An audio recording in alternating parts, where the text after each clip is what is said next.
अस्सलाम वालेकुम स्टूडेंट्स, उम्मीद है सब लोग खैरियत से होंगे। हम अपने नए टॉपिक के साथ हाजिर हैं। जैसा कि हम बता चुके हैं कि हमारा चैप्टर नंबर 8 चल रहा है और उसके अंदर वर्ड प्रोसेसिंग उसका नाम है और चैप्टर का और उसके टॉपिक का नाम है यूजिंग क्लिपबोर्ड। बड़ा एक अहम सा नाम है जो अक्सर यूज़ किया जाता है वर्ड के अंदर और एक्सेल के अंदर भी इसको हम यूज़ करते हैं। तो ये क्लिपबोर्ड क्या चीज़ है जी? क्लिपबोर्ड जो है वो एक टेम्परेरी, असल में इसको ज़हन रखें कि ये कोई हिस्सा नहीं है किसी वर्ड का या एक्सेल। बेसिकली हमारे विंडोज़ ऑपरेटिंग सिस्टम का हिस्सा है जिसमें हम क्या करते हैं कि टेम्परेरी एक जगह एलोकेट कर देते हैं जिसके अंदर जो काम भी हम डाटा हम कॉपी करते हैं वो हमारा वहाँ सेव हो जाता है। जो भी डाटा मूव करते हैं वहाँ सेव हो जाता है। तो जो हम डाटा उठाते हैं मूव करते हैं वो क्लिपबोर्ड में सेव होता रहता है और क्लिपबोर्ड से उठा के हम कहीं भी इसको मूव कर सकते हैं। ये टेम्परेरी स्पेस एलोकेट की जाती है। इसको मैं पढ़ता हूँ। The clipboard is a temporary holding space in the computer memory के अंदर ये जगह बनाई जाती है फॉर डाटा के लिए दैट इज बीइंग कॉपीड, जो कि हम मूव कर रहे हैं या कॉपी कर रहे हैं उसको वहां रखा जाता है।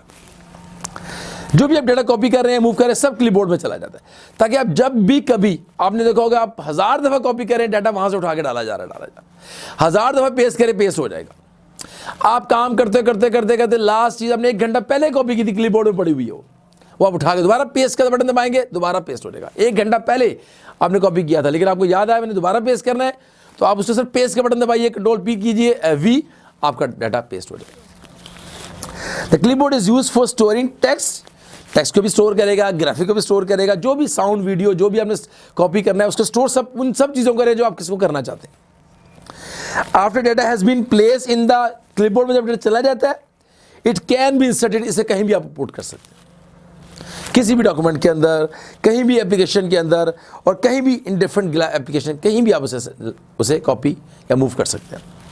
For example if you want to move a paragraph in a document, एक पैराग्राफ को किसी डॉक्यूमेंट के अंदर डालना है, select the paragraph and then choose the cut command. जैसे नॉर्मल तरीके से हम कट करते हैं control X, data is remove from the document से खत्म हो जाएगा। कहाँ चला जाएगा? क्लिपबोर्ड में चला जाएगा। If want to remove the paragraph from the original document से आप चाहते हैं कि वहाँ से ख़त्म हो जाए, ठीक है, तो आप क्या करें कॉपी कमांड की यूज़। देन आप ख़त्म करना चाहते हैं तो आप कॉपी कर लीजिए, तो वहाँ भी रहेगा और वहाँ भी रहेगा। लेकिन कट के केस के अंदर वहाँ से ख़त्म हो जाएगा और अगली जगह पे चला जाएगा। लेकिन कॉपी के केस के अंदर पहली जगह पे भी रहेगा अगली जगह पे भी चला जाएगा। After placing the insertion point the document where you want to place the paragraph, you choose the paste command। वो तो सिंपल आपको पता है कि आप जहाँ से भी उठाते हैं फिर पेस्ट करते हैं डाटा वहाँ चला जाता है। Data on the clipboard is place into the, वो क्लिपबोर्ड से उठा के डॉक्यूमेंट के अंदर डाल दिया जाएगा। In this way the clipboard can be use to move data from one document to another document. और one important thing about the clipboard क्या है is that it's a part of the operating system. ये Word और Excel का हिस्सा नहीं है, ये हमारे ऑपरेटिंग सिस्टम का हिस्सा है। ये था जी हमारा आज का टॉपिक।